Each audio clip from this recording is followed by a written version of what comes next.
My name is David, son of Jesse, from the little town of Bethlehem. I was the youngest of 8 brothers. While they carried swords and marched with the army, my life was different. My days were spent in the fields, guiding sheep across hills and valleys. I learned the rhythm of the earth, the stillness of the morning, the song of streams, the watchful eyes of predators. As a shepherd, I learned patience, responsibility, and courage. When danger came, whether a lion's roar in the night or the sudden strike of a bear, I could not run. My father's flock depended on me. With nothing but a staff and a sling, I defended what was entrusted to me. It was in those quiet fields that I found my strength. Not the strength of armies, but the strength of faith. For I learned to sing to the Lord under the open sky. My harp became my companion, and my heart belonged to the God of Israel. So when my father sent me one day with bread and grain for my brothers in the army, I thought little of it.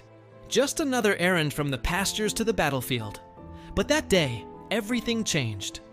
As I approached the camp, I noticed a strange silence. This was not the peace of the fields. It was a silence heavy with fear. The men of Israel, soldiers of the living God, stood like prisoners in their own camp. Even my own brother's anger could not hide his fear. Then I saw it. The valley. Wide, empty, dividing us from our enemies. And out of that valley came a giant of a man, clad in bronze. He was more than a warrior. He was terror itself. His voice thundered like a weapon, mocking us, mocking our God. For 40 days, he had done this. And for 40 days, Israel trembled. Even our king, tall and proud, shrank before him. But something stirred inside me. A fire in my bones. This was not right. Who was this mortal to defy the armies of the Almighty? I asked, what will be done for the man who kills this Philistine? But truthfully, I did not care for reward. I was testing the air, and I found it empty of hope. So I went to the king. I said, let no one lose heart. I will fight him. He looked at me and saw a boy, a shepherd, nothing more. But he did not know my story. He did not know the God who had delivered me from the paw of the lion and the bear. That same God would deliver me from this Philistine. The king offered me his armor, but it weighed me down. It was another man's strength. I could not fight as a king. I could only fight as the shepherd God made me to be. So I went to the stream and chose 5 smooth stones. Not for the giant, but for my faith.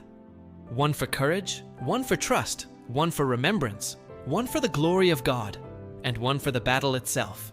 The walk into the valley was the longest journey of my life. 1,000 eyes watched me, but I was not alone. The Lord walked with me, as he had in the pastures. The giant laughed. He cursed me. He called me a dog. But his words were empty. My confidence was full of the name of the Lord of hosts. You come against me with sword and spear, I shouted. But I come against you in the name of the Lord Almighty. The stone flew, not from my hand, but from the hand of God. The battle was his, and the giant fell. The fear that had chained our army for 40 days shattered into courage. The men of Israel rose with new strength, not because of me, but because they remembered the God who fights for his people. Songs were sung of the stone that struck the giant. But I remember the 4 that remained in my pouch. A reminder that my trust was never in the sling, nor in the stone, but in the one who guided them. And here is the lesson I learned. God does not choose us for what the world sees, our size, our strength, or our weapons. He chooses us for our heart and our trust in him. I was a shepherd boy, small in the eyes of men. But with God, I became a giant slayer. And if he could use me, he can use you too.